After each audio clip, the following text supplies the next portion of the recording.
Esto es Espacio Abierto con el doctor Luis Ernesto Derbez.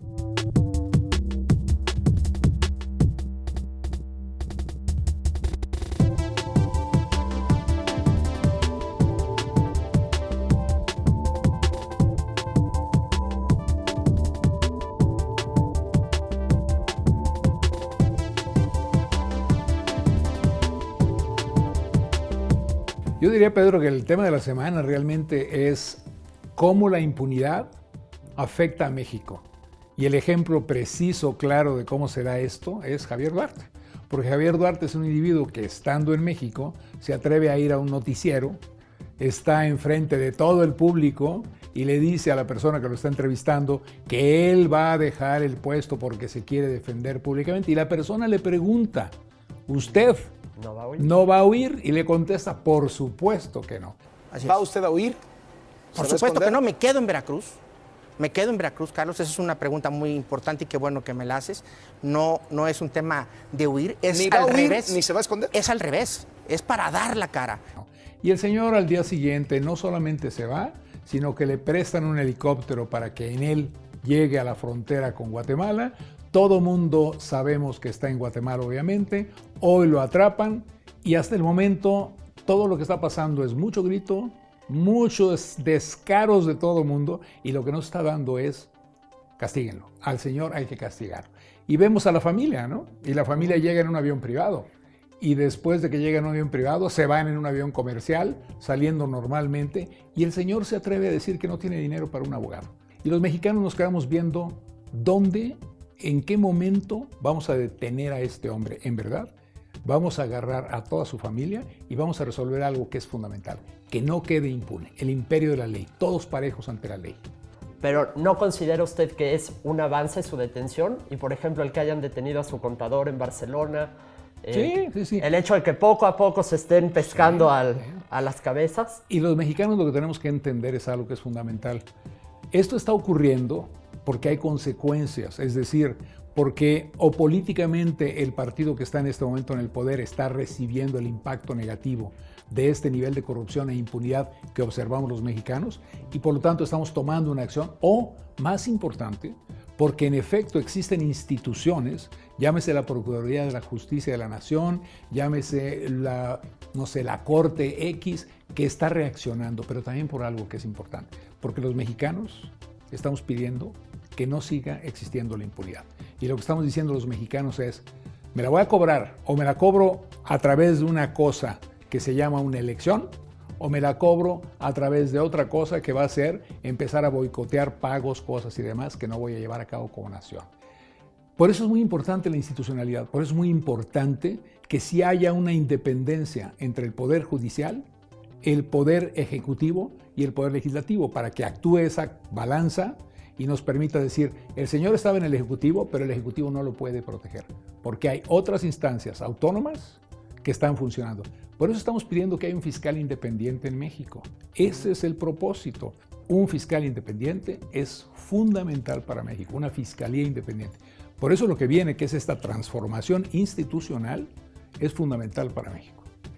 De acuerdo. Ahora, última pregunta sobre este tema. El meollo del asunto acá está en que se recuperen todos los recursos que fueron robados, desviados. ¿Cómo se puede garantizar eso? ¿Qué se tendría que hacer para ver dónde están esos recursos? El meollo del asunto es que se lleve a justicia a la persona. ¿Ok? Vamos, no perdiendo eso de vista. Lo más importante en este caso es que quede claro que si cometes un delito, pagas por ese delito. No el dinero, pagas por ese delito. Tú eras el gobernador, no deberías haber tomado el dinero para tus propósitos personales. Sí, debe haber reparación del daño, sin duda. Y esto quiere decir, encuentren dónde está, vean por qué y todo lo que se pueda recuperar, recupérenlo. Es parte del proceso. Pero lo más importante es, aunque recuperemos el dinero, este señor tiene que acabar en la cárcel y aquellos de su familia y aquellos de su grupo que hayan participado en este saqueo de un estado, como fue el estado de Veracruz y la situación de estos últimos 6 años, merece y debe estar en la cárcel. El meollo del asunto, perdón, Pedro, no es la devolución de los recursos, es que estas personas sean juzgados correctamente, sean enjuiciados correctamente y sean después puestos a disposición de donde deben ir, las cárceles, para que ahí cumplan su condena, de la manera que todo ciudadano debe cumplir esa condena. Además de recuperar el dinero, sin duda, eso hay que buscarlo. Y todo lo que tengan, como es dinero mal habido, se los tienen que regresar. Aunque haya intereses financieros, también pertenecen a la nación. ¿Ok? Ok. Pues pasemos al siguiente tema, que pues es una foto que se hizo viral en los últimos días, en la que aparece el presidente Peña Nieto cuando fue electo en el 2012, con todos los demás gobernadores que estaban en ese momento. Y bueno, la foto se hizo viral porque aparecen 19 gobernadores priistas y de esos 19, 10 han sido o procesados o detenidos o están prófugos o tienen algún problema con la justicia. Pero también aparecen del Partido de Acción Nacional y también aparecen de otros partidos. Y lo que tenemos que reconocer es que estas fotos grupales son estándares. Creo que lo que suena terrible de esta foto y de lo que estamos platicando es el que el señor presidente de la República en algún momento en su campaña, cuando era candidato, y posterior haya dicho, este es el nuevo PRI, y haya señalado muy específicamente a 4 gobernadores que hoy están todos en proceso o ya enjuiciados o sospechosos de que algo hicieron en sus gobiernos. Pero en esta misma foto también hay gente de otros partidos que también cometieron delitos. Y esta foto debe ser más importante para nosotros por eso, por decir, ¿cómo es posible que en México sigamos seleccionando personas para ocupar puestos de la relevancia que tiene una gubernatura cuando encontramos posteriormente que o no cumplen lo que deben hacer o peor todavía, acaban siendo pillos? Honestamente creo que es terrible para el señor presidente y por eso se hizo viral, porque era un ataque al presidente de la República, pero yo creo que más que eso es un concepto que es fundamental hoy. El presidente se equivocó, sin duda, en su juicio, seguramente, como me hubiera equivocado yo, como te hubieras equivocado tú, como nos hubiéramos equivocado cualquiera, porque es un momento político. Pero lo que no debe haber es hoy la equivocación. Hoy ya sabemos que 10 de estos individuos son corruptos y cometieron delitos. Lo que debe existir hoy, tanto de parte del señor presidente como de cualquiera otro de los mexicanos que estemos por alguna circunstancia relacionados a esto, es que no exista la impunidad. Que esas personas pasen el proceso, sean enjuiciados, que los metamos. Así es. La foto es divertida, ¿sí? Pero no debemos centrarnos en esto los mexicanos. Ese es el problema de México, que nos centramos siempre en lo anecdótico, en, ay, mira la foto y, ya viste el presidente. Pues sí, pero lo que no puede ocurrir es que en la siguiente foto el presidente de la República volviera a estar ahí, ¿sí? Y por lo tanto, ¿qué tenemos que pensar los mexicanos? La foto debe ser utilizada no para burlarse del presidente. Yo creo que este es un error de todos los mexicanos. La foto debe ser utilizada para preguntarse, ¿cómo es posible que en este grupo, que son los gobernantes de México, existan tantos que después estamos descubriendo que son pillos? Eso quiere decir que el sistema no está seleccionando correctamente a la gente que debe ser quien nos represente en los gobiernos estatales, municipales, federal. Creo yo que este es el valor de la foto, es llegar con los mexicanos y decir, tenemos que participar todos los mexicanos en la selección, porque no podemos seguir como mexicanos aceptando que se nos impongan, porque ¿quién es el que maneja el país? El ciudadano. ¿Quién es el ciudadano? Cualquiera de nosotros. Pues entonces tomemos nuestro papel de ciudadano y digamos, nunca más esta foto, nunca más. Porque de aquí en adelante, los que estén ahí van a ser gente que el sistema determina de alta calidad. ¿Qué estamos viendo en el Estado de México, doctor? ¿Estamos viendo una opción viable? Estamos viendo una elección desde el punto de vista de los mexiquenses, ahora sí, porque es el Estado de México, una opción incorrecta. Es decir, los procesos dentro de los partidos son de tal naturaleza que una vez más acabamos escogiendo a los menos malos.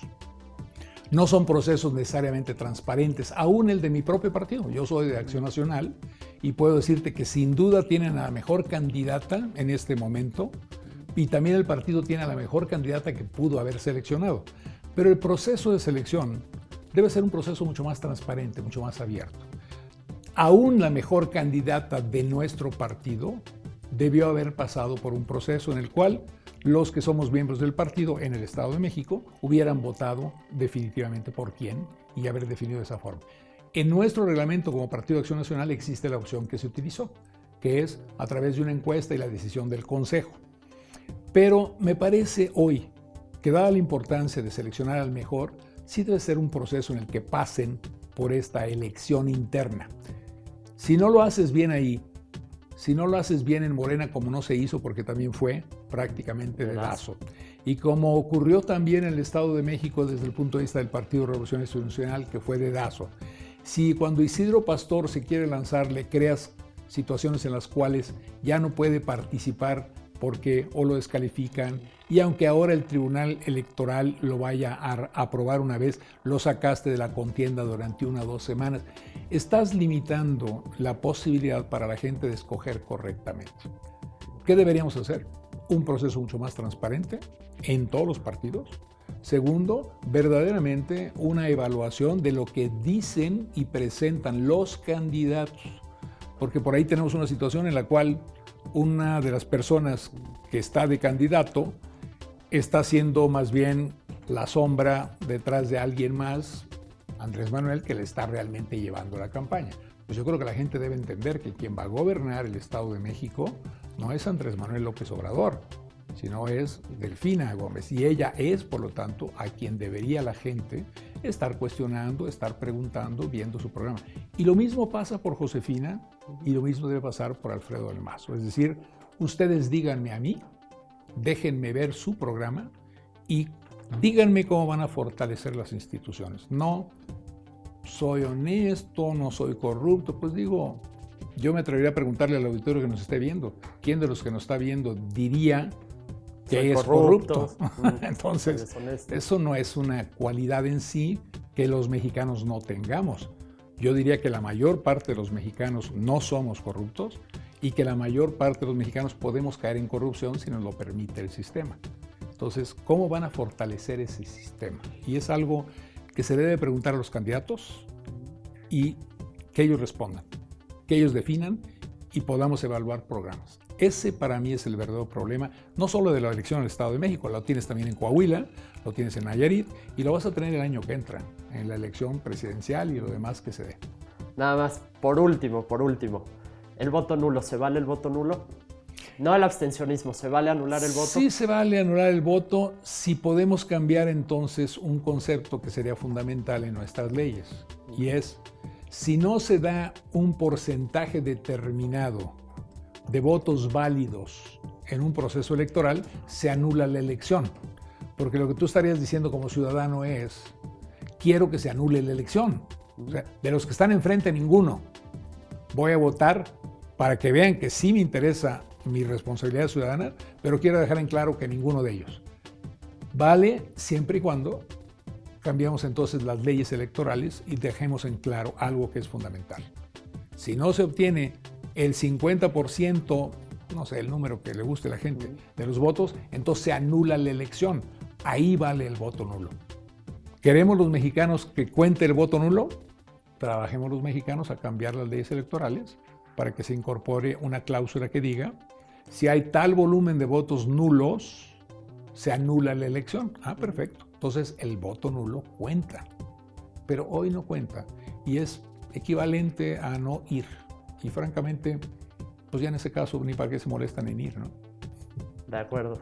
Pues muy bien, doctor. Esta fue la primera emisión de Espacio Abierto y muchas gracias por estar aquí con nosotros. No, gracias a ustedes por tenerlo.